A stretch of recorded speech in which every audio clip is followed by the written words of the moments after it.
Yung ko kayo tingin ng biyaya ng buong may kapara. Pas-pas ang inyong. Amen.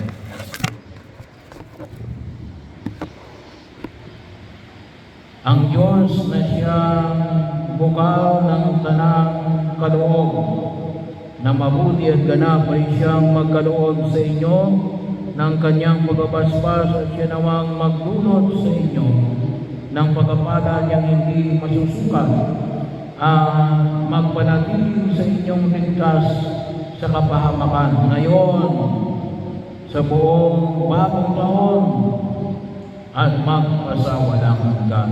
Amen. Pagkalooban naman kayo ng walang maling na pananalig ng pag-asang matatag at pag-ibig ng matyaga hanggang wakas, ngayon at magpasawalang hanggan. Amen.